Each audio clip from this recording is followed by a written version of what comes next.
ayan mga kadrama-rama, alam ko pong inaabangan nyo po no, yung next na mangyayari po dito sa Abot Kamay na Pangarap. Sobrang nakakatins na nga po no, yung pinapakita talaga ng director every episode po no, dito talaga sa Abot Kamay na Pangarap. Dahil alam naman po natin mga kadrama na kung ano talaga yung nangyari talaga dito kay Lynette no, dahil nga po sa kagagawan nga po talaga ng kanyang asawa na pinakasalan na si Carlos no.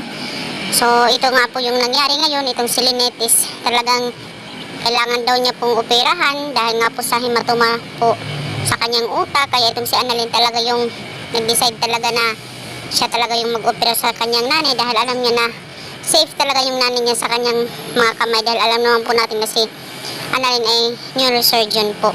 So ngayon po yung mangyayari po talaga dito kay Lynette, possible po talaga na naman ng mga kadrama, dahil may nabasa po akong comment na possible daw na magkaroon na naman ng amnesia itong si Lynette. Ay nako, sinabi nyo pa, diba?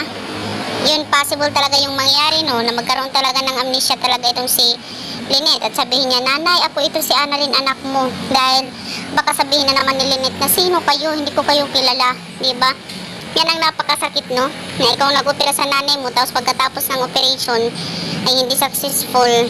Oo, successful yung operation, kaso actually masasabi natin successful pag naibalik talaga yung alaala mo no, hindi yung mawawala yung alaala mo doon sa utak mo. Kaya talagang itong si Annalyn, sobra talaga siyang masasaktan, si Chang Susan sa mga mangyayari no dito.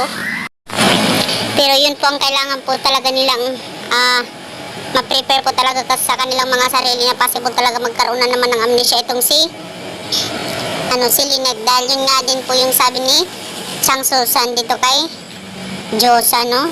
Possible talaga mangyari yun, baka pareho na naman daw yung sitwasyon nila ni RJ noon, na talagang may nakalimutan talaga itong si RJ. Kaya sobrang napakasakit po yan para sa kanyang pamilya pag nagkaroon po talaga ng amnesia itong si Lynette. Tapos itong si Lynette, imbis na siya yung magiging witness laban doon kay Carlos sa mga ginawa ni Carlos sa kanya, hindi na mangyayari dahil nga po sa magkakaroon na naman siya ng amnesia. Kasi yung problema pa niya na hindi na talaga ipapabalik ni director yung mga naalaala nila, yung mga nangyari, di ba? Kagaya po ng alaala ni RJ no, yung nahulog siya, di ba? Ano ba yung dahilan bakit nahulog siya doon sa hagdan? Kasi itong si Lynette, ano yung dahilan bakit nagka-ganyan siya? Di ba? Makakalimutan niya yung tao na yun, lalo sa itong si Carlos, na gumawa talaga ng masama sa kanya, ng hindi mabuti.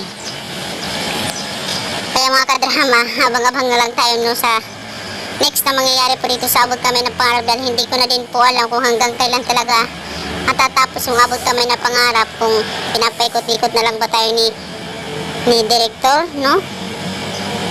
So talagang abang-abang lang tayo mga kaabangan. So iba ayaw na nga pong manood talaga ng Abot Kamay na Pangarap, dahil pabalik-balik na lang daw, parang pinapaikot na lang tayo talaga ng director. Pero sige lang, maabot din natin ating mga pangarap na matutupad din natin yung mga revelasyon no, ang pagbabayaran din ng mga taong gumawa ng hindi mabuti sa bandang huli. So yun lang po mga kadrama, don't forget to please like, share, and subscribe my channel. Bye!